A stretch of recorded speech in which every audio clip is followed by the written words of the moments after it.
존경하는 회원 여러분, 안녕하십니까?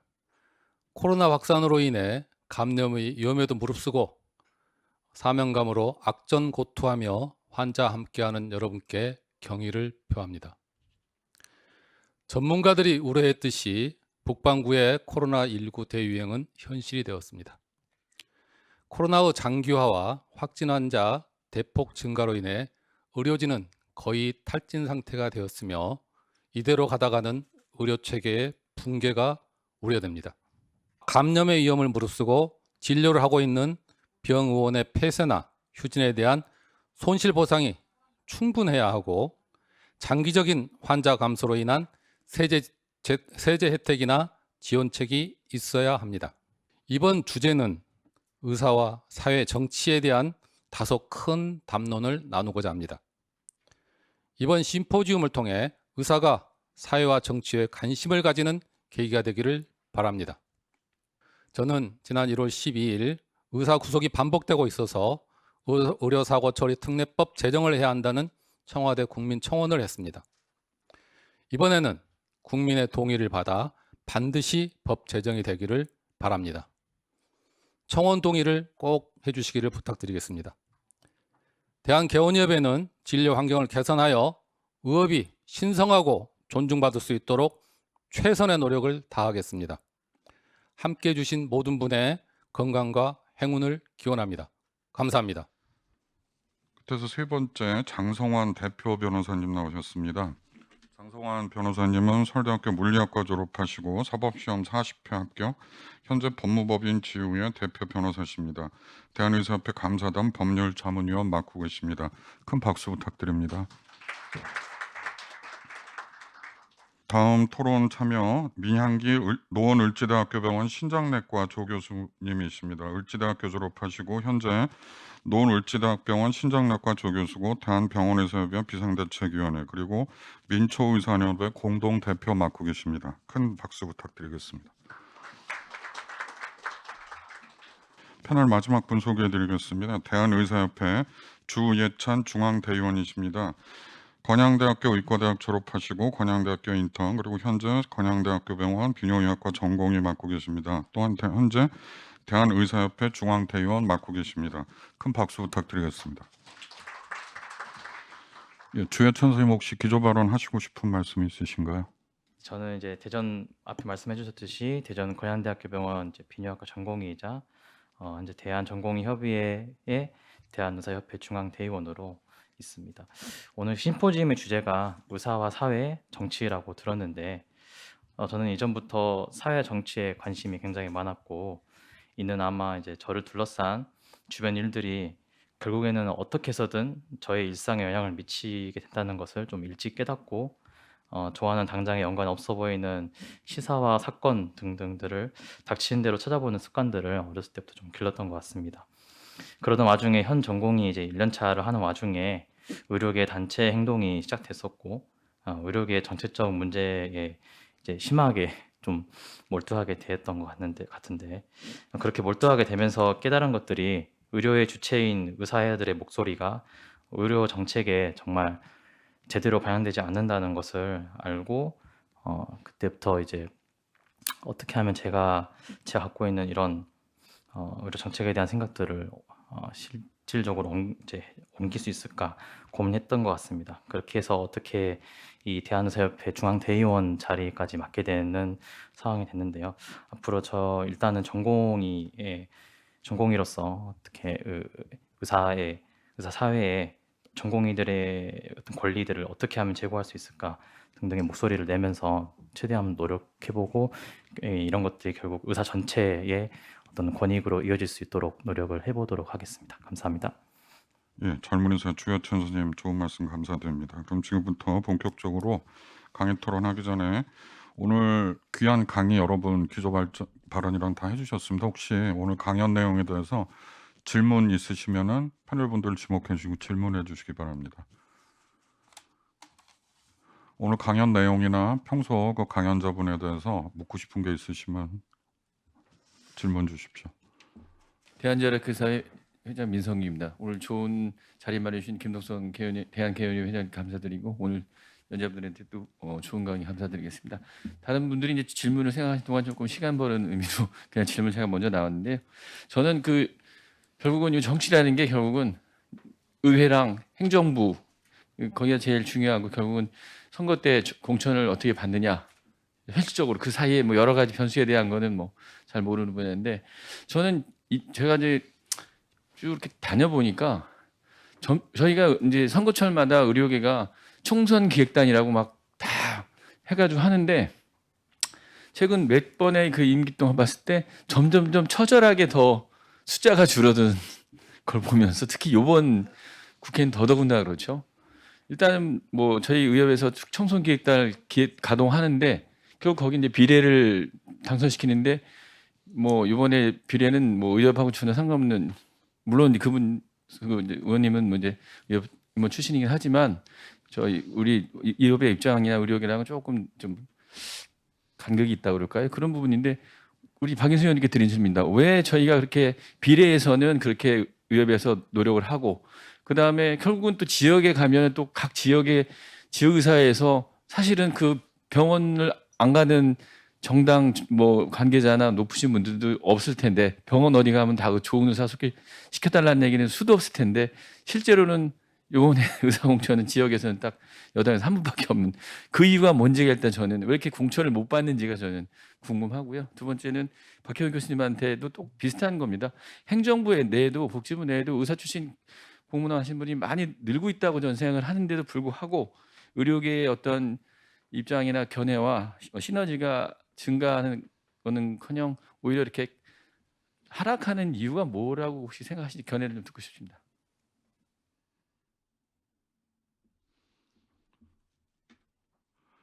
예, 박인숙 전 의원님 먼저 답변 주실 수 제가 있겠습니까? 답해야 되나요? 아까 거기에 대한 아까 강의에 좀 있었거든요. 예, 제가 한 말은 뭐 덧붙일 거 없어요. 그냥 국회의원 되는 거는 그냥 로또예요. 99%가 운이고 심지어 정치인들 사이에 그런 얘기를 하거든요.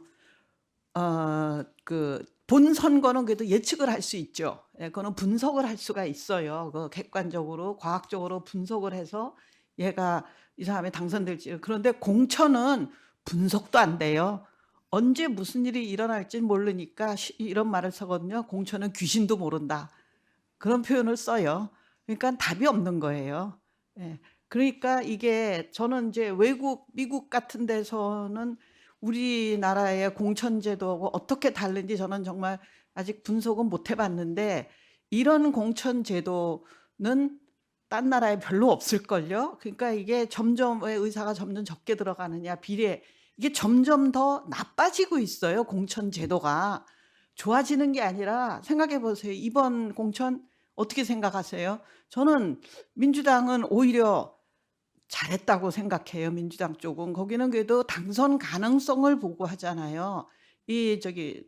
당 이름이 하도 자주 바뀌어서 황교안 여기서는 당선 가능성보다는 그냥 막 나중에 점점 끝으로 갈수록 점점 이 광기가 막 돌아다니니까 이제 제가 진짜 이제 불출마 명예롭다고 생각하면 이제 우아하게 불출마를 했지만 나중에 가서는 진짜 미친 바람이 불더라고요. 전혀 상관없는 사람을 막 딴 데 가서 그러니까는 너무 기가 막히더라고. 이 사람들이 도대체 당선을 시키려는 생각이 있는 거야, 없는 거야.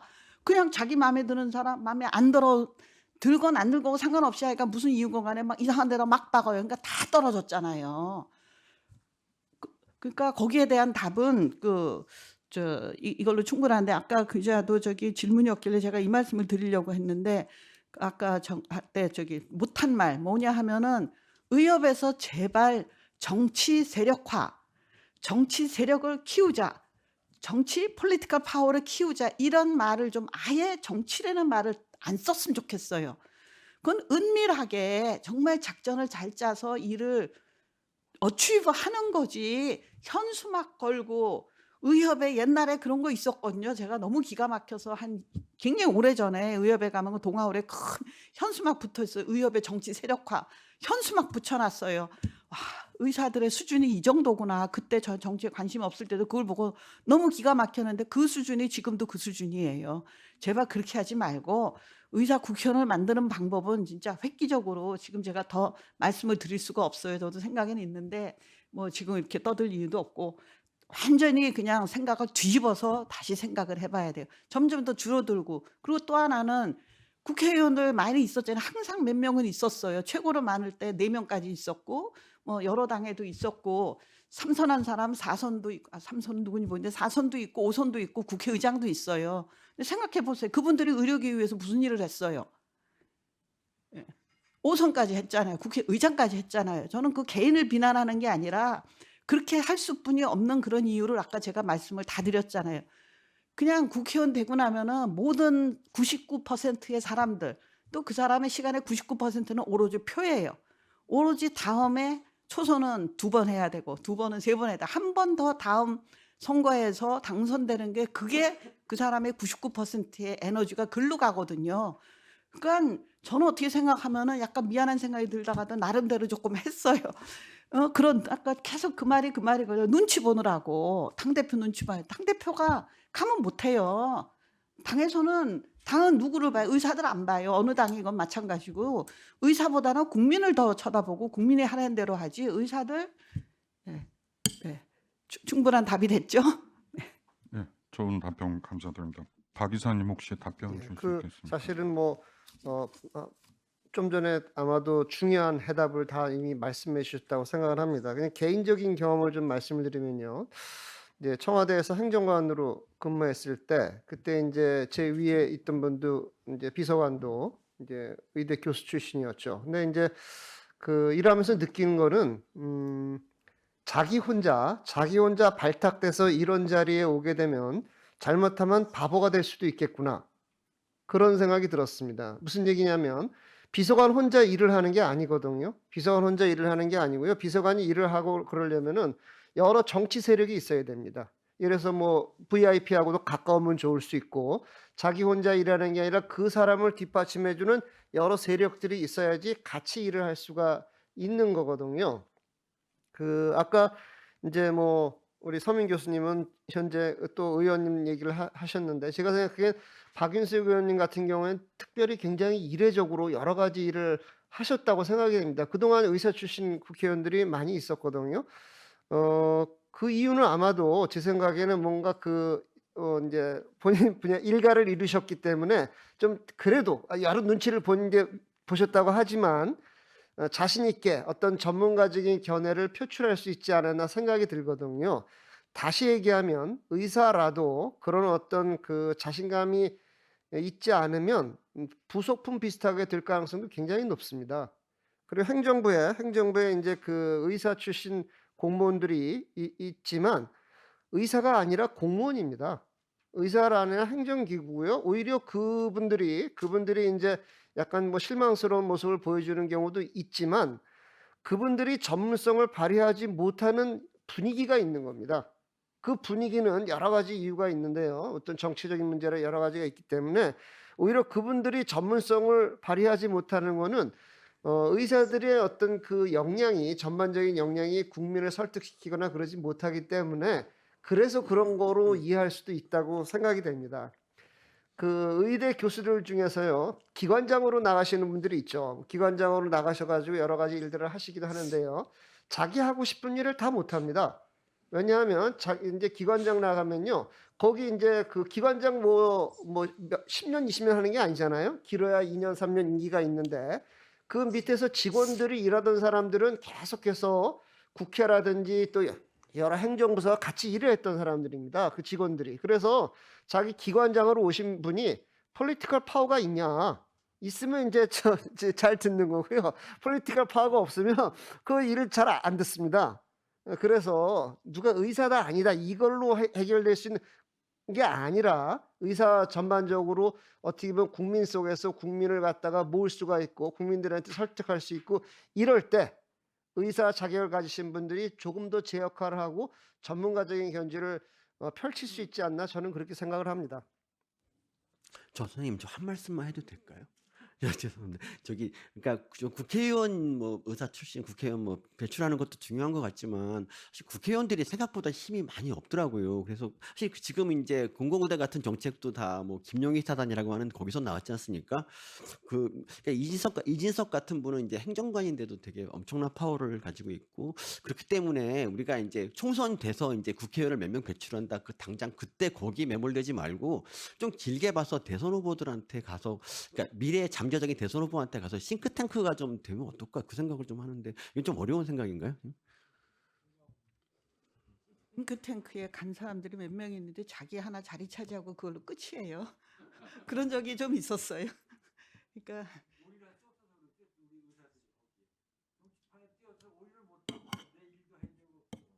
가면 이제 눈치 봐야 되는 거죠. 네. 그리고 아까 저 공무원 얘기했는데 맞거든요. 공무원은 또 달라요. 국회의원하고 또 달라요. 공무원은 정치인이 아니라 뭐 저 공무원이 들으면 화내겠지만 딴 사람들 그런 얘기했죠. 영혼이 없다고. 근데 한의사 공무원들은 달라요. 제가 겪어봤는데 너무 훌륭해요. 그분들 진짜 그 사명감이나 그리고 그 자리에 굉장히 오래 있거든요. 국회의원은 사실 공무원들이 국회의원 굉장히 속으로 겉으로는 막 굽신굽신하게 속으로 굉장히 우습게 보거든요. 지금 뭘 알아? 갑자기 들어와가지고 전문성은 공무원이 있잖아요. 그러니까는 그리고 4년 후면은 어떤 사람은 4년도 못 하고 나가기도 하고 또 이제 그다음에 못 올수든지 자기네는 영혼이 있거든요. 그러니까 거기서 정말 뿌리를 내리고 전문성을 발휘하고 어떻게든지 지켜주더라고요. 굉장히 그런 표현까지 쓰면 감동스럽게 그 직역을 지키고 전문성을 발휘해서 저보다 더 전문성이 많잖아요. 한의계 제가 뭐 이렇게 많이 아나요?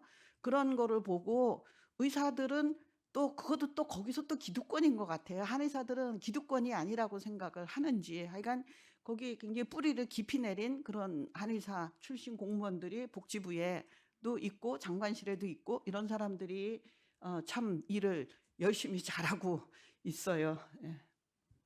한 가지 저도 더 말씀드려도 될까요? 네네, 말씀해 주시죠. 그냥 제가 이제 의사 의료계에서 이제 보면은 이 말하자면 이제 물론 당연히 이제 대통령이 어떤 생각을 갖고 있는지 굉장히 중요하죠. 그래서 대통령과 친하면 여러 가지 일을 할 수 있는 건 사실입니다. 사실인데 그래서 예를 들어서 이제 청와대 같은 경우에 이제 직급상으로는 뭐 행정관이 있고 그다음에 비서관이 있고 수석 비서관이 있고 이렇게 돼 있죠. 그런데 직급은 행정관이 낮지만 오히려 비서관보다 더 파워가 있는 행정관도 있을 수 있습니다. 이제 권력자의 어떤 그 거리에 따라서 완전히 다를 수도 있는데요. 그런데 이제 그거는 이제 특수한 경우고 제 생각에는 우리가 이제 뭐 복지부 장관도 중요하고 차관도 중요하죠. 하지만 공무원들 다 중요합니다. 하급자 공무원들도 중요한 겁니다. 오히려 이제 어떤 제 생각에는 이제 위에 이제 여러 가지 의사를 경험해서 표출하는 것도 중요하지만 실무자들하고도 그 잘 의사소통은 너무 중요하거든요. 복지부의 과장급들 정책을 추진하는 분들인데 그분들이 어떤 생각을 갖고 있는지 굉장히 중요하죠. 그래서 우리가 모든 거를 갖다 일거에 원큐에 뭐 예를 들어서 뭐 대통령 뭐 국회의원이 되거나 뭐 장관도 의사 출신 하신 적 있지 않습니까? 그래서 그런 원큐 해결이 되는 게 아니라 하급자 공무원부터 여러 부류의 분들을 다 중요시하게 생각을 해야 됩니다. 제 생각에는. 설득해 나가고 밑에도 만나고 바이패스 하려고 그러면 안 됩니다. 어떤 의미에서 보면 기분 나쁠 수 있습니다. 기분 나쁠 수 있기 때문에 담당 하급직 공무원들한테도 성심껏 대하고 설득하고 또 위에도 만나서 대하고 그래서 모든 거를 갖다가 마치 윗대가리만 딱 되면 모든 게 해결될 것 같은 생각은 저는 굉장히 좀 뭐라 그럴까 좋지 않은 생각이 아닐까 그런 생각을 갖습니다. 예, 경험에서 나오신 좋은 답변 감사드렸습니다. 질문 잠깐만 연기하고요. 예, 두 분 더 조금 기조 발언 좀 듣겠습니다. 먼저 장성환 변호사님 말씀 주시겠습니까? 예, 오늘 박인숙 의원님, 박형욱 교수님, 서명 교수님 강의 잘 들었습니다. 세 분의 강의를 종합해 보면은 저희가 찾을 수 있는 답이 나올 것 같다는 생각을 했습니다. 박인숙 의원님께서 대국민 목소리를 내라, 단순 반복 집요하게. 그다음에 서민 교수님이 메시지를 전달하는 방법에 있어서 책을 내든가 해서 인플루언서가 되라. 그러면 아무래도 영향력이 있을 것 같고요. 그럼 결국은 어떤 얘기를 하느냐가 이제 중요한 건데 박경욱 교수님 말씀 중에서 좀 팍 와닿았던 것이 국민의 관점에서 출발하되 의료인 관점을 녹여내는 정책, 즉 결국은 국민이 어떻게 그걸 바라보느냐를 되게 멋있게 만들어야 될 것 같아요. 그냥 제가 이제 의사협회에서 그 전에 그 법제해설이 있을 때 어떤 법안이 나오면은 의견서 같은 걸 내는 거 보면은 그 담당자들이 그냥 어떤 루틴하게 만드는 거를 그냥 계속 내고 하더라고요. 그래서 이런 얘기도 들었습니다. 의협은 무조건 반대다. 의협은 반대다. 그러니까 그게 먹히지가 않는 거예요. 그래서 그렇게 좀 그런 식의 그 의견을 내는 것보다는 어떤 과연 국민 입장에서는 어떻게 이거를 좀 생각할까 그런 거를 좀 설득을 해야 되는데 그런 관점에서 한마디만 좀 말씀을 드리면 그전에는 이게 의료의 질을 좀 우선시하지 않았는데 이제는 의료의 질을 우선시할 때가 되었다라는 좀 말씀을 이런 공감대를 좀 꼭 가졌으면 하는 생각입니다. 예를 들어서 지금 제가 지금 변호사로 있는데 준법 지원인 제도라고 있습니다. 그래서 그 상법에 어떤 일정 규모 이상의 회사에서는 반드시 준법 지원이라는 걸 둬서 어떤 컴플라이언스를 거치고 과연 이게 적법하게 됐는지를 따지는 그런 제도인데 그걸 둠으로써 기업 총수가 나중에 배임 횡령이나 이런 문제 됐을 때 다 거쳤는데 어쩔 수 없는 거 아니냐 약간 이런 식의 좀 논리도 나오고 또 실제로도 양형에서도 반영이 되거든요. 그래서 지금 우리나라에서 감염 사고가 많이 발생하는데 그 경우에도 그러고 나서 이제 감염 관리하는 그런 시스템이 도입이 돼서 인증도 받고 그 수가도 좀 어느 정도 나온 걸로 알고 있습니다. 근데 지금 국민의 입장에서 봤을 때는 병원에 들어가서 내가 치료를 받았는데 감염이 발생했어. 내가 왜 멀쩡했는데 왜 균에 감염돼서 내가 뭐 우리 가족이 사망을 하거나 아니면 크게 이렇게 다쳐야 되거나 이런 왜 이해가 안 되거든요. 근데 그런 거에 대해서 그 어떤 감염 관리라는 어떤 그 프로토콜을 통해서 그걸 했다면은 어느 정도 이제 면책이 되는 그런 그 제도가 있고 그것이 사법부나 법원에서 다 받아들여져서 과실이 인정 안 되고 그렇게 되는 거든요. 하나 예를 들었습니다만은 그렇도록 이제 의료의 질을 우선시하는 그런 공감대나 컨센서스가 그 의료 정책 입안 결정권자를 설득하고 그런 논리를 좀 개발하고 저희 이제 의협에서 보면 의료정책연구소가 있는데 그냥 그런 부분들을 단순하게 그냥 정책만 만들 것이 아니고 이것을 어떻게 설득을 할 건지 그리고 실제로 결정권을 가진 그 위치로도 가면 됩니다. 그래서 결정을 하면 되기 때문에 그런 식으로 좀 논리를 좀 만들 좀 필요가 있을 것 같습니다. 그리고 마지막으로 하나만 말씀드리면 작년에 공공의대 문제로 뭐 이제 파업을 한다 이렇게 해가지고 좀 문제가 많았는데 그때 실제로 그 의료법 59조 2항에 그 업무 개시 명령이 발동되고 뭐 이런 게 있었습니다. 이제 법률가 시각에서 봤을 때는 사실 그 요건이 좀 안 맞는 경우가 많았어요. 근데 이제 실제로 보니까 상당히 그거에 대해서 부담을 가졌습니다. 실제로 내가 이걸 처벌되는 거 아니냐, 어떻게 되는 거 아니냐. 그래서 이것도 이제 조항이 있지만 이게 어떻게 될지 모르겠습니다만은 아까 잠깐 얘기 나왔습니다만은 의사 노조라는 거를 좀 많이 만들 필요가 있습니다. 물론 이제 노동조합이라는 거는 근로자들이 근로 조건, 임금이나 아니면은 어떤 병원의 근무 환경이라든가 이런 걸 가지고 주로 이제 사용자와 협상을 하고 경우에 따라서는 단체 행동도 하고 이런 권리지만 이것은 노동상권이라고 그래서 헌법에 보장된 기본 상권이거든요. 그래서 이렇게 법적으로 명확하게 보장된 권리를 가지고 단체 행동을 하거나 단체 교섭을 하면은 나중에 사법부에서 분명히 이런 이게 문제가 되고 헌법에 보장된 권리를 행사하는데 왜 이걸 가지고 위법하다고 하고 그냥 불법 행동이냐 이런 식의 논리가 좀 많이 사법부에서 먹힐 수가 있기 때문에 그거를 좀 의사 노조를 반드시 만들어서 결국은 근로 조건이지만 그게 결국은 의료 정책과도 연결이 되기 때문에 이걸 좀 많이 활용할 필요가 있고 반드시 해야 될 과제라고 생각합니다. 이상 마치겠습니다. 예, 좋은 점 감사드리겠습니다. 의사 노조까지 말씀해 주셔서 비슷한 개념으로 민초의사연합이라고 단체 출범했고 지금 공동대표 민양기 조 교수님 나와 계신데요. 혹시 말씀 주실 수 있겠습니까? 사실 노조에 대해서는 저는 제가 가지고 있는 선입견일 수도 있고요. 또 제가 나중에 의사를 고용하는 입장이 될 수도 있고 조금 조심스러운 부분인 것 같습니다. 사실은 저는 이제 대학교 종합병원에서 근무를 하고 있는데 사실 종합병원에서 이제 뭐 교섭을 하려면 의사 전체 노조가 없고 그 병원 안에 의사들끼리만으로도 사실 병원장을 상대로 교섭을 할 수가 있거든요. 근데 노조에 대해서는 아직 제가 저 자신이 입장을 정리하지 못해서 말씀드리기는 어려울 것 같고요.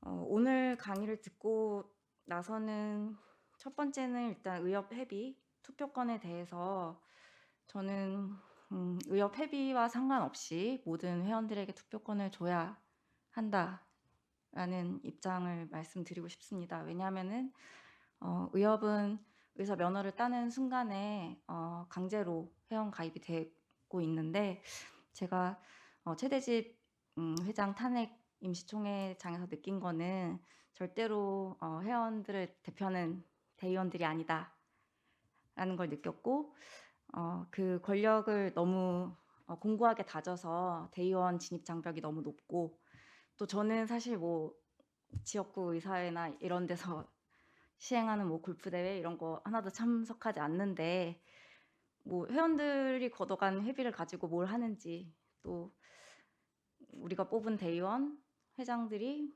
회원들을 뭐 총회장에 출입하지도 못하게 하는 것들 대표성이 전혀 없는 대의원 회장이라고 느껴서 이거는 우리는 강제로 가입이 돼 있고 뭐 회비를 내든 말든 이거는 어쨌든 우리의 정부를 상대하는 유일한 전문가 단체이기 때문에 이거는 회비 상관없이 투표권을 줘야 한다라는 것 말씀드리고 싶고요. 그다음에 좋은 의료 정책을 만들자라는 말씀을 하셨는데요. 사실 저는 이제 전공의 선생님들하고 이제 뭐 코로나 때문에 회식할 기회도 없지만 제가 전공의 때 생각해 보면 교수님이 아무리 맛있는 거 사주신다 그래도 저는 그냥 친구랑 맛있는 거 먹는 게 좋았거든요. 그것처럼 그냥 자기가 하고 싶은 대로 하는 게 좋지 누가 아무리 많은 돈을 준다 그래도 좋은 걸 해주는 건 쉽지가 않잖아요. 마찬가지로 저는 이제 만성 신장병 환자들을 보지만 환자들이 신장에 뭐가 좋아요라고 물어보면 좋은 걸 하기는 어렵습니다. 나쁜 걸 하지 마세요거든요. 그래서 마지막에 환자와 의사의 자유를 보장해주는 의료 정책을 말씀하셨는데 사실은 하고 싶은 대로 마음껏 하게끔 장려를 해야지 좋은 아이디어도 떠오르고 충분한 자원을 투입할 수 있다고 생각하거든요. 그래서 자꾸 뭐가 좋을까 이렇게 하지 말고 정말 부족한 게 뭔지 스크리닝하는 거, 미연에 방지하는 거 이런 쪽으로 정책을 해야 될 것 같은데 저는 이 모든 시발점이 강제지정제, 관치의료라고 생각을 합니다. 그래서 자꾸 근데 이거를 강제지정제를 철폐하는 게 과연 의사 국회의원이 많아진다고 해서 철폐할 수 있는 걸까? 저는 그게 조금 어떤 식으로 철폐할 수 있을까에 대해서는 답변해 주실 수 있는 분이 있었으면 좋겠고요. 네, 여기까지입니다. 감사합니다. 네, 좋은 말씀 감사드립니다. 혹시 이어서 자유토론 발제하실 분 예, 계십니까? 제가 한 말씀 드려도 될까요? 네네. 그러니까 아까 저기 민양기 교수님 말씀하신 내용 중에 이제 의협 회비 관련해 가지고 이제 투표권 있고 없고 그런 문제 아까 박인수 의원님도 말씀하셨는데 최근에 이제 저희 이제 병원의사협의회에서 12월 달에 이제 지난달이죠. 지난달에 이제 회원들 대상으로 설문조사를 한 게 있습니다. 아직 결과를 지금 정리 중인데 그 설문조사가 어떤 내용의 설문조사였냐면 그 의협 회비 관련해서 뭐 비용이 비싸다 아니다 또는 회비와 투표권과의 관계 그다음에 이제 그 회비를 뇌물로 해서 이제 뭐 대의원이라든지 이제 임원 출마 이런 것 쪽의 문제 회비를 어떻게 내는 이제 납부 방식에 대한 문제 이런 것들 좀 종합적으로 회원들 의견을 좀 물었었는데 뭐 일단 정리가 되면 저기 보도자료를 통해서 언론에도 공개를 하겠지만 일단 한 가지만 먼저 말씀을 드리면 회원들은 거의 한 90% 가까운 회원들이 회비를 내지 않아도 투표권을 줘야 한다라고 이제 응답을 했더라고요. 그래서 실제로 저는 이제 평소에도 그렇게 주장을 좀 많이 하는데 지금 이제 의협 회장 선거가 이제 결선 투표제가 도입이 되었듯이 이 1차 투표는 전 회원에게 투표권을 주고 결선 투표까지 가게 되면 2차 투표는 이제 회원 뭐 의협 회비를 낸 사람들한테만 준다든지 아니면 둘 다 그냥 다 회원들한테 준다든지 이런 조금 방식을 조금 더 구체화시키고 회원들에게 좀 더 많은 권리를 주게 해야 됩니다. 그래서 저는 이제 의협이 성공을 하고 의협으로 이제 의사 회원들의 힘이 집중이 되려면 의협 회장 선거라든지 이런 선거가 하나의 이제 의사 사회에서의 축제가 되어야 된다. 모든 이목이 의사들의 이목이 의협 회장 선거로 집중이 되어야만 회원들의 이제 힘을 얻어서 회장이 된 사람이 이제 대외적으로 힘을 가질 수 있지 않겠나 이런 생각을 합니다. 그래서 그 회비 관련해서 투표권 주는 문제는 굉장히 아직도 이제 의협 내부 의료계 내부에서 논란이 많은 문제인데요. 그래도 그렇게 해서 이제 회원들이 의협에 관심을 가지게 하려면 그게 참 좋겠다라는 생각이 들고요. 그다음 또 한 가지 아까 뭐 민영기 교수님이 뭐 강제징용제 얘기했는데 제가 이제 강제징용제 철폐해야 된다는 식으로 아까 얘기를 해서 저기긴 한데 일단 뭐 다들 뭐 많이들 아시겠지만 강제징용제 철폐를 위한 현재 헌법 소원을 몇 차례 했었죠. 의료계에서 다 이제 합헌 판결이 났었습니다. 강제징용제 이유 중에 근데 가장 핵심적인 이유가 이제 비급여의 존재 때문이었습니다. 이제 의사로서 의료의 자율성, 이제 의료 행위에 있어의 자율성이 침해된다고 헌법 소원을 냈지만 이제 법원 헌법재판소는 이 비급여가 있지 않느냐, 그럼 니네 하고 싶은 거 하지 않느냐, 이 자율성 침해되지 않는다 해서 이제 합헌 판결을 냈던 거죠. 근데 지금 이제 정부는 이제 플랜을 잡은 게 이제 앞으로 이렇게 보도자료 나온 것들을 보니까 이제 비급여를 원천적으로 이제 다 봉쇄를 할 생각인 것 같습니다. 그렇게 되면 다시 헌법 소원을 내야 되겠죠. 예, 다시 헌법 소원을 내서 예전에는 비급여의 존재 때문에 합헌 판결이 났지만 이제는 비급여가 없어졌는데 그러면 위헌 아니냐 이렇게 뭐 해볼 수 있는 방법이 있겠고 나머지는 이제 법 개정을 통해서 할 수 있는데 그거는 국회의원들이 아마 정당에서 그거를 하는 정당이 거의 없지 않을까 이런 생각이 좀 드네요. 예, 이상입니다. 예, 좋은 지적 감사드립니다. 시간이 한정돼 있어서요. 토론하기 시간에 아까 질문 원하셨던 분 한 분 계셔서 질문 지금 혹시 연관 내용이면 주시겠습니까? 네, 간단하게 보셨으니까 질문 주시고 해당 패널께서 답변 주시면 네, 되겠습니다. 너무 토론이 없으면 질문이 없으면 또 안 돼서 훌륭한 우리 연자분들 모시고 강의 듣게 돼서 영광입니다. 저는 신경과 의사회 회장을 맡고 있는 신경과 이은하라고 합니다.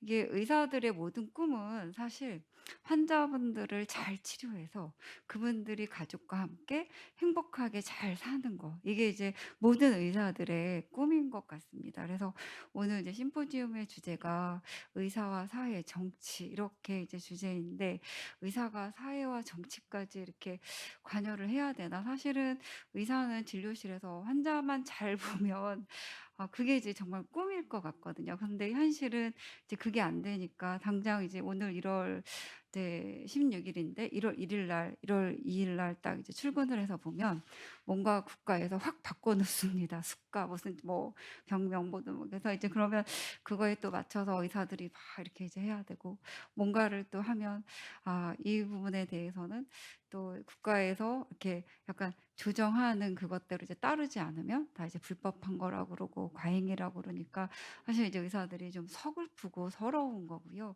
그래서 아까 이제 박인숙 그 전 의원님께서 의사들이 정치 세력화 되지 않았으면 좋겠다라고 이제 말씀을 하시긴 했는데 이 정책적인 것에 영향을 받으니까 의사들이 젊은 의사분들도 점점 더 이렇게 이제 관심을 많이 갖게 되는 게 아닌가 이런 생각이 듭니다. 근데 제가 이 모든 토론자분들께 또 우리 서민 교수님께 이제 더 질문하고 싶은 거 하나는 사실 이 의료라는 게 그러니까 이 국민의 눈높이에 맞춰서 너희들이 국민을 설득을 해라 이렇게 이제 얘기를 하셨는데 국민의 눈높이에 사실 맞추기가 너무 어려운 거죠. 왜냐하면 국민들 대다수는 다 파퓰러리즘을 좋아하시는 거죠. 좀 싼 의료, 그다음에 누구나 좀 저렴하게 거기다 무상으로 해주면 이제 너무 행복한 거잖아요. 그러니까 결국에는 의료는 파퓰러리즘의 베이스가 깔려 있는 건데 이제 의사들은 사실은 최선을 다해서 치료를 하다 보면 그 수가라든지 그런 파퓰러리즘의 어떤 논리에 맞춰서는 도저히 해낼 수가 없으니까 사실 의사들이 뭔가 그럼 이거 제대로 해주세요라고 하면 갑자기 사회에서 나쁜 놈이 되는 이제 이런 이 구조나 이런 것들을 사실 제가 아무리 고민을 해봐도 이걸 어떻게 탈피를 해야 될지 그 국민들을 그럼 어떻게 우리가 설득을 하는 게 옳은 건지 사실은 잘 이렇게 해결 방안이 안 떠오릅니다. 그냥 모든 의사들은 어쨌건 간에 환자분들을 최대한 잘 치료해드리고 행복하게 해주고 싶거든요. 그런데 국민들은 그 포퓰리즘을 너무 좋아하시는 거죠. 그러면 이 균형을 어떻게 우리가 정말 이렇게 설득을 하고 가야 되는지 아니면 지금 이대로 그냥 꾸역꾸역 그냥 국회에 가서도 좀 뭐 의견을 내고 뭐 이렇게 브레인 탱크로 가서 작용을 해도 사실 어떤 의사 선생님들이 의견을 낸 거다 이렇게 하지 거의 그렇지 않으시고 거의 그냥 그쪽에서 의견으로 그냥 이렇게 가거나 아니면 이제 없어지거나 이런 식인데 이게 어떻게 해야 될지 좀 좋은 방안이나 뭐 의견이 있으시면 도움이 될 것 같습니다. 네.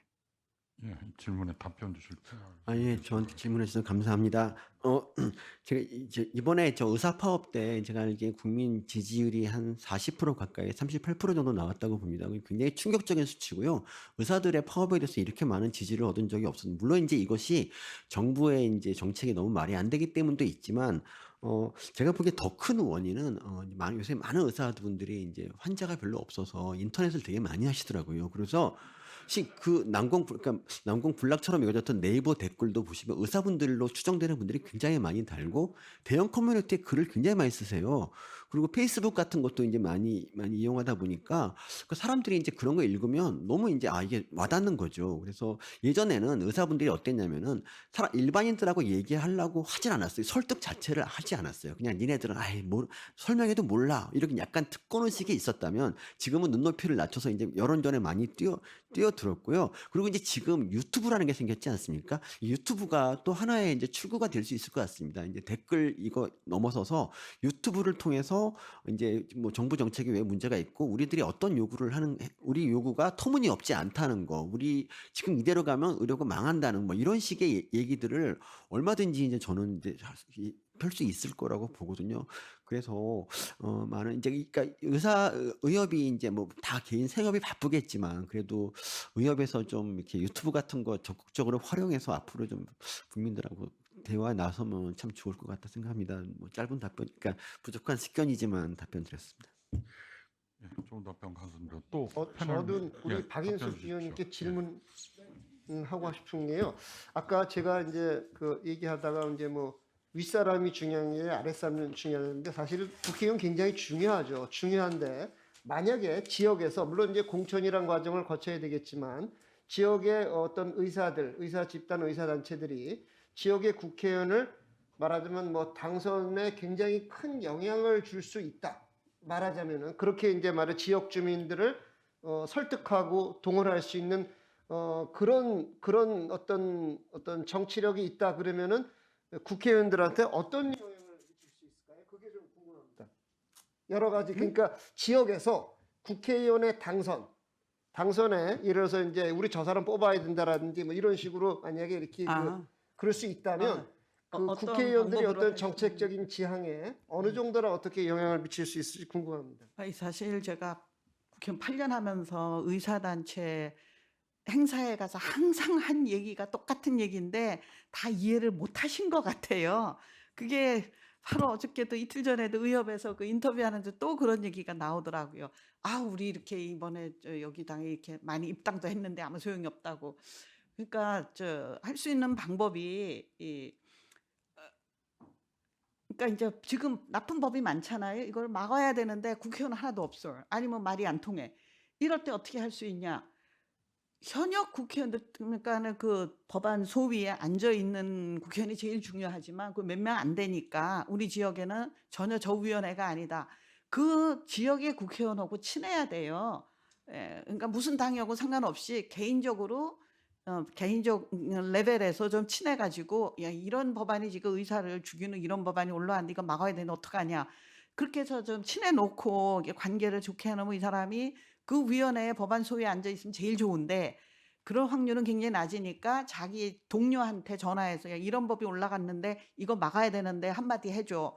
이렇게 얘기하는 게 굉장히 중요하거든요. 우리도 그런 부탁을 맨날 들어요. 왜냐하면 법안 소위에 앉아 있는데 한 당에서 3명 아니 4명까지 들어가는데 안 나와요. 어떤 때는 나 혼자 앉아 있고 둘 앉아 있는데 뭐 전혀 모르는 법안이 올라왔어요.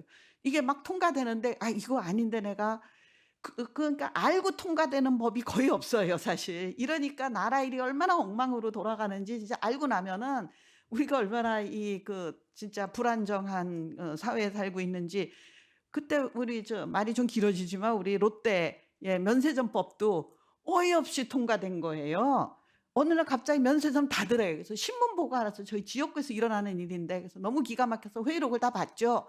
몰라요. 앉아 있는 사람들이 몰라. 심지어 정부도 말을 잘못하다 차관이 앉아서 이거 막아야 되는데 롯데도 몰라. 자기네 회사가 넘어갔는데도 몰라. 롯데도 몰라. 예? 차관도 몰라.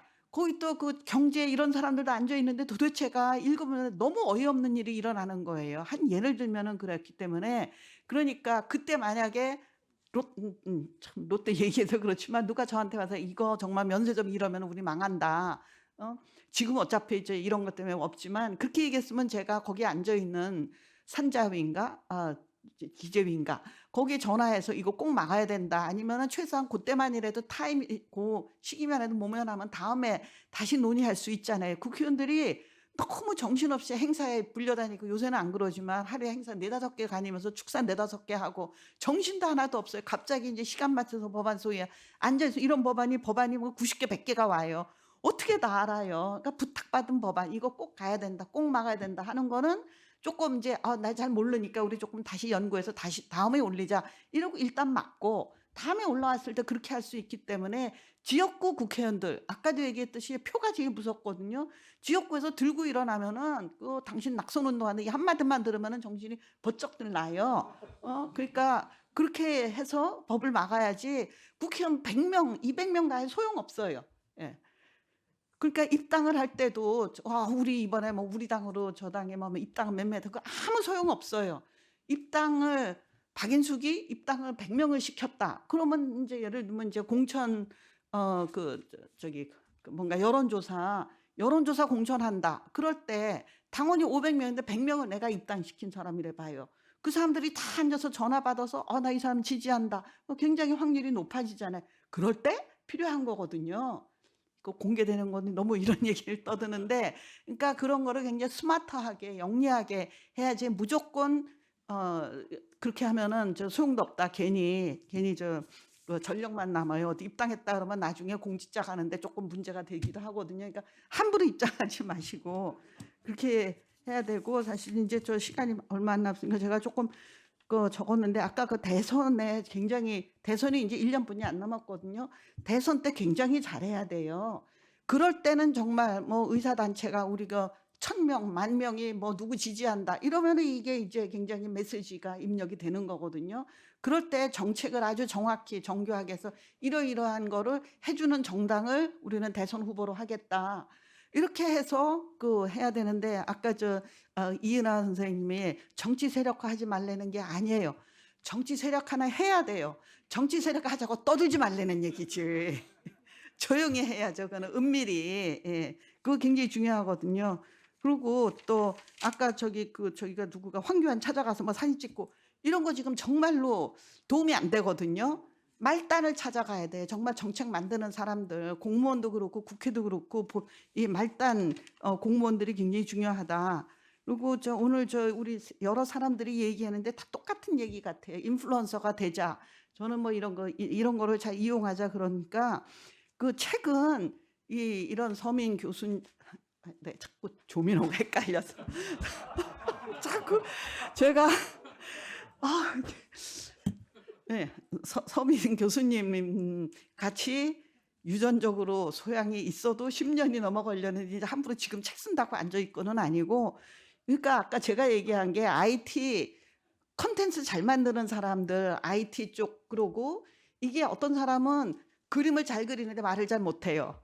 어떤 사람은 포장은 잘하는데 컨텐츠가 없어요. 이거 다 합해가지고 컨텐츠 제공하는 사람, 만화하는 사람, 뭐 IT 잘하는 사람 다 모아서 팀을 만들어서 그 인스타그램 같은 거 굉장히 임팩트 있거든요.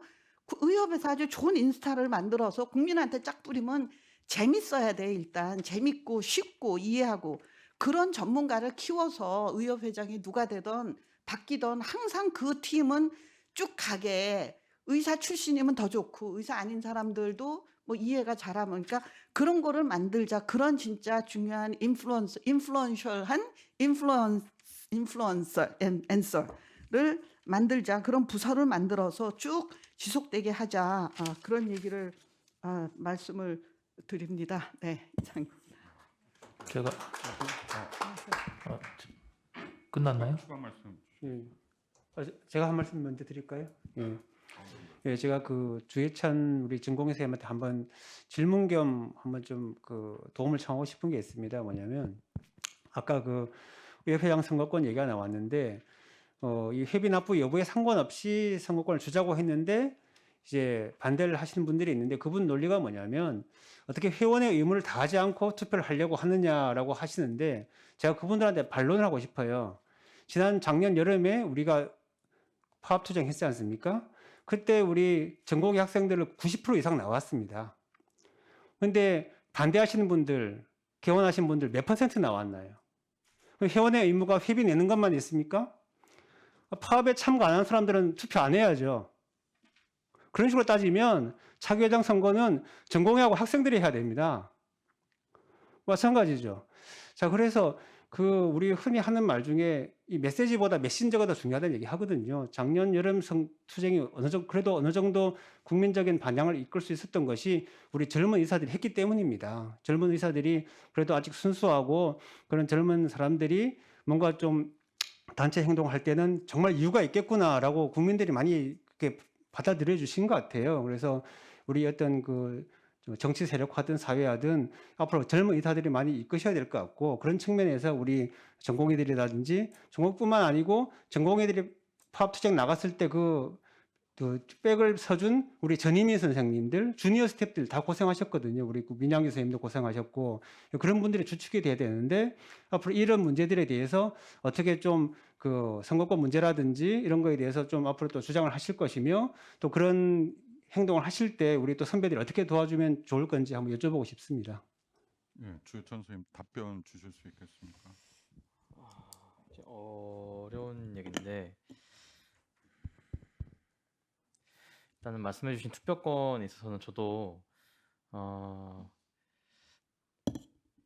일단은 우리나라 민주주의가 지금 이제 있고, 여기 투표로서 이제 유지가 되는데, 투표권에 이제 수표의 4대 원칙 중에 하나가 이제 보통선거가 있는데, 의협을 보면은 지금 이제 회비를 내야만 투표권이 주어지고 하는 거 보면은, 물론 이제 우리나라 투표가 주어지는 것도 결국은 우리나라 국민이어야 되고 어떤 세금을 납부하는 이제 의무를 이제 다 하고 투표권이 주어지는 거기도 하지만은, 뭐 지금 방금 말씀해주신 이번 단체 행동을 함에 있어서 저희 학생들과 전공의들이 이렇게 앞에 나서가지고 했는데, 저 이제 그런 의미에서 제가 대의원방에다가 향후 1, 2년만이라도 어떻게 선거권을 좀 더 폭넓게 제공을 해서 의협의 관심도를 높이고, 결국은 나중에 그것이 어떤 의협의 참여율을 제고할 수 있는 방법이 될 수도 있으니까 한번 고민을 해보자라고 말을 했는데, 방금 말씀해 주신 것처럼 어떤 의무를 먼저 이행을 해야 권리가 주어진다라는 말이 나오더라고요. 이런 보면서 이것이 바로 이제 의협이 좀 더 개선되고 개혁되지 않고 아직 속된 말로 좀 고인물처럼 지내고 있는 게 아닌가라는 생각이 그때 들었고, 이런 부분들을 바꾸려면은 박인숙 교수님께서 말씀해 주신 게 정말 판을 뒤집는 생각을 해야 되는데 그 판을 뒤집는다는 게 말이 쉽지 그러면은 그 판을 어떻게 뒤집을 건가를 고민하게 되는 건데 저도 아직 뚜렷하게 아주 명석하게 딱 떠오르는 건 없긴 하지만은 일단은 아예 속된 말로 좀 수혈을 해야 한다. 그러니까 젊은 피를 수혈을 해야 한다라고 생각을 하는데 그러면 결국은 뭐 저나 뭐 이제 민향기 교수님처럼 젊은 사람들이 가서 뭐 어떤 고리타분한 생각을 아예 뒤집는 그 뭐 이제 그거 하나로 또 뭐 인플루언서가 이제 뭐 그런 거에 하나 방도가 될 수 있고요. 뭐 아무튼 기존의 방법을 싹 갈아엎는 그런 접근 방법들이 제고가 돼야 이제 그런 방법들이 나타나야 될 것 같은데 솔직히 쉽지 않긴 합니다. 네, 이제 더 많은 고민 부탁드리고요. 작년에 파업에서 젊은 우리 후배 선생님들이 많은 역할을 하셨기 때문에 앞으로도 큰 역할 하시라고 생각합니다. 저희가 원래 약속된 시간이 8시까지인데 뭐 이렇게 아시겠다시피 현안이니 뭐니 하다 보면 밤새도 모자랍니다. 일단 오늘 늦은 시간까지 귀한 자리 해주신 여기 전문직 기자님들 많이 계셔서 기자분들 질문 두세 번 먼저 받고 혹시 토론이 더 필요하면 진행하겠습니다. 짧게 부탁드리겠습니다. 혹시 질문하실 기자님 계신가요? 패널 분들의 질문하셔도 되고 개원 협의회 질문하셔도 되고요. 안 계십니까? 이러면 안 저는 되는데. 질문은 아니고요. 네네, 박인숙 의원님. 가장 이제 이미 인플루언서를 만들자고 했는데 이미 계시니까 저 정치에 관해서 서민 교수님이 정치에 관해서 굉장히 인플루언스가 큰데 이제 그거를 좀 의료계로 좀 달란트를 반은 좀 의료계에 좀 디보트 해달라 그런 부탁을 드리고 싶어요. 예. 저 하고 싶어도 그건 재주가 없어서. 이런 자리에서 박수 받으시면 해야 답을 됩니다. 좀 들어야 되지 않나요? 답변 가능하시겠습니까? 너무 갑작스러운 제안에 많이 놀라고 있습니다. 하여튼 저희 의료계를 위해서 열심히 일하겠고, 저 그리고 뭐 발언권 얻은 김에 한 말씀만 드리면 의협회비 이제 안 내도 투표권을 준다 그러면 이제 사실 의협회비를 좀 많이 안 낼 것 같은 불안감이 듭니다. 그래서 사실 그런 뭔가 특혜가 있어야지 회비를 좀 내지 않습니까? 그래서 혹시 그러니까 뭐 의협회비를 낸 사람만 좀 간부가 될 수 있고, 그리고 의협회비를 안 낸 사람은 한 표고 낸 사람은 2표로 인정해주고 뭐 이런 방안 정도 있어야 회비를 좀 낼 것 같습니다. 그래서 그런 불안감에서 한 말씀 드립니다. 예, 좋은 의견 감사합니다. 혹시 민양기 교수님 추가 발언? 이거는 이제 회장 선거가 앞서서 그냥 말씀드리는 건데요. 아까 이윤아 회장님 말씀하신 게 아까 포퓰리즘하고 어떻게 소신진료 사이에서 싸울 것인가인데 이제 저도 사실 그게 많이 고민이 되거든요. 그런데 앞으로 회장이 되실 분이 지금 이걸 보고 계신다면 지금은 이제 의협에서 징계권이 그냥 보건복지부 장관한테 요청을 해서 보건복지부 장관이 그걸 면허를 박탈한다거나 이런 식으로 진행되는 걸로 알고 있고 의협 자체에서 면허를 취소시킬 수 없는 걸로 알고 있거든요. 근데 이제 실제로 저한테 많은 환자분들이 몸이 나빠져서 오는 경우가 있으세요. 그렇게 막 근거 없거나 혹은 나쁜 것들로 인해서 그러니까 그게 사실은 다른 원장님들도 많이 힘들게 하시는 부분들이 있죠. 그래서 그런 징계권, 면허 취소권을 의협 자체에서 가질 수 있으면 좋을 것 같다는 말씀을 해봅니다. 예, 추가 말씀 좋은 말씀 감사드립니다. 또 혹시 발언 주희찬 선생님. 방금 말씀해주신 게 제가 이전에 어떤 의료정책연구소에서 젊은 의사를 대상으로 하는 뭐 어떤 간담회 같은 게 있어가지고 참여를 했었는데 거기서 지금 말씀해주신 게 징계권이랑 관련된 것이 아마 법정단체로서의 어떤 기능이라고 보는데, 그러니까 의협이 지금 이게 법정단체와 이익단체의 역할이 정확히 구분이 되지 않아 있고, 그래서 방금 말씀하신 징계권이라든가 그런 것들을 가져오기 위해서 복지부로부터 가져오기 위해서 어떤 진행되고 있는 것들이 있다고는 하더라고요. 실제 이제 안덕순 소장님께 자료를 받긴 했는데 이번 행정 집행부에서 이제 진행한다고 해가지고 뭐 박차를 가하고 있다고까지는 들었는데 어떤 결과물은 제가 아직 못 들었거든요. 그래서 일단은 의협에서도 그거에 관심을 두고 있지만 아직 결과물이 없는 상황이다라고 제가 말씀드릴 수 있을 것 같습니다. 예, 징계권에 대한 좋은 말씀 감사드립니다. 다시 한번 관련해서 네, 의사 그게 사실 제가 20년 동안 떠든 게 그거거든요. 의사 징계권을 의사 단체로 가져오자. 지금 정부에서 그거 사실 20년 동안 떠든 얘기거든요. 근데 안 돼요. 왜냐하면 정부에서 이 칼자루를 놓는 건데 그거 가지고 의사들 맘대로 난도질하고 그러는데 그걸 놓나요? 그러니까 지금 번뜩 든 생각이 다음에 대선 때 이런 거 그러니까 이거를 그냥 달라 이렇게 단순한 게 아니라 의사면허관리국을 만들자는 제가 글을 20년 전에 썼는데 최근에 또 누가 썼는데 저 아주 똑같더라고요. 그러니까 20년 동안 앵무새 같이 똑같은 얘기를 하고 있는 거거든요. 그러니까 이거는 그냥 징계권을 가져온다 만다가 아니라 전체 의사면허관리국을 만들어서 회비도 제가 맨날 똑같은 얘기를 하는데 제가 텍사스 면허를 가지고 있는데 이게 회비는 내야 돼요. 회비는 무조건 내야지. 그거는 기본적인 의무 사항이고. 근데 의협이 이제 약간 좀 비정상적으로 여태까지 왔기 때문에 그것도 이제 민 선생님 얘기도 전 이제 조금 납득은 가는데 앞으로는 누가 의협 회장이 돼서 회비를 내고 싶은 생각이 들게끔 하는 게 그 회장님의 의무죠. 근데 어쨌든 동시에 그 대선 후보한테 우리가 아주 정교하게 또 실천 가능한 공약을 딱 써가지고 서약서를 받아서 그 되면은 당선 우리가 의사들 다 도와주겠다. 당선되면은 이거는 꼭 해달라. 그래서 그걸 가져와야 돼요. 의사 지금 의협의 윤리위원회 아무 소용 없죠. 그러니까는 뭐 이런 사건 하나 나면은 저 강간을 하고 수면 내시경 하다 강간을 했는데 아직도 의사 면허를 가지고 딴 데 가서 개업하고 있대. 이러면 이제 국민이 우리가 아무리 잘해도 국민이 뒤집어지는 거예요. 그러니까 또 이 철없는 초선들이 또 막 가서 이상한 법안을 쓰거든요. 뭐 조금 하면은 뭐 의사 면허 정지, 영원히 정지, 뭐 다시 받지도 못하고 이러면 또 국민은 또 박수치고. 그러니까 점점 더 악화되는 거고 하나도 개선이 안 되거든요.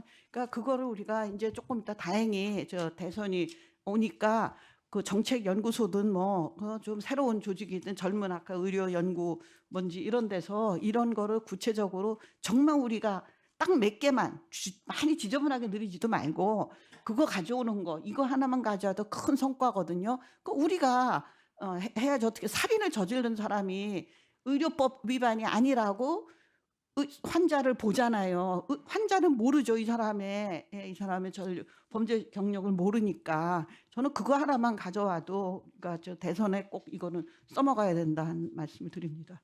예, 관련해서 장성환 변호사님 답변.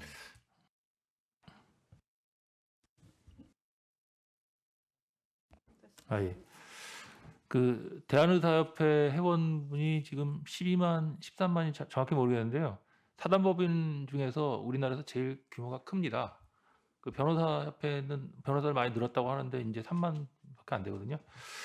제가 이 말씀을 왜 드렸냐면은 그 아까 그 이제 의사의 그런 여러 가지 의료 정책을 만들고 좋은 의료 정책을 만들어서 그걸 어떻게 이제 입법을 시키느냐도 있지만 지금 현재 뭐가 급급하냐면은 악법을 막는데 지금 모든 그 혈안이라는 표현 죄송합니다. 그 막는데 모든 에너지를 쏟고 있는데 예를 들어서 뭐 타다법 같은 것도 막 논란이 많았고 전현 의원님하고 뭐 저도 이제 뵙고 막 어려움을 많이 들었는데 그때도 결국은 이제 타다법도 안 됐고 최근에도 뭐 택배법이라고 해가지고 그 화물차로만 택배를 하고 예를 들어서 뭐 드론도 이런 여러 가지 방식인데 그건 다 안 됐거든요. 결국은 이제 그걸 막은 게 정치권에서 그 단체 눈치를 본 겁니다. 그게 결국은 결집돼 있기 때문에 그다 표로 연결이 되거든요. 근데 지금 의사들은 이런 얘기를 말씀을 많이 하시는데 제가 이제 그 12만 표가 한꺼번에 결집이 돼서 응징력이 있다면 결코 무시할 수 없는 표라고 생각을 합니다. 그래서 제가 이제 노조 말씀을 드린 게 이제 노동 상권은 그 이제 근로자들만 가질 수 있죠. 그래서 병원 의사분들, 그다음에 전공의 교수님들은 뭐 제한이 있었는데 헌법에서 불합치가 나서 다 할 수가 있습니다. 그래서 어쨌든 단결권, 단체 행동권 일부 공무원이면 단체 행동은 좀 제한되어 있습니다만 기본적으로 헌법상의 권리는 가지고 있습니다. 그러니까 단체 교섭을 할 수 있는 권리가 있는데 그분들은 그런 근로자로서의 권리를 이제 각 지부마다 직역마다 하면서 할 수 있는데 그것을 뭉쳐서 또 노조를 만들 수가 있습니다. 근데 이제 여기는 개원의 협의인데 개원의 분들은 사용자이기 때문에 사실 그런 권리는 없지만 살짝 얹어갈 수가 있어요. 그럼 연대해가지고 그 파워가 좀 배가 될 수 있거든요. 화물연대가 하나의 그런 예입니다. 화물연대도 그 지입차분들은 사실은 근로자는 아니에요. 사용자, 사업자가 다 있고 그 특수고용 형태나 뭐 이런 식의 좀 해석이 있으나마는 근로자로는 인정이 안 되는 그런 부분이 있기 때문에 충분히 그런 능력이 있어서 그런 좀 현실적인 제안으로서 의사 노조를 빨리 조직을 해서 그것들을 이제 좀 뭉쳐서 하나로 결집할 수 있는 그런 힘이 좀 실제로 아까 계속 하셨던 말씀 중에 표로 연결된다는 그런 거하고 좀 관련이 있어서 제가 이 말씀을 드렸습니다. 네, 다시 한번 의사 노조 강조해 주셔서 감사하고요. 저희 시간이 지금 약속한 시간에서 많이 지나서 아까 잠깐 설명드린 기자분들 혹시 질문하실 분 계십니까?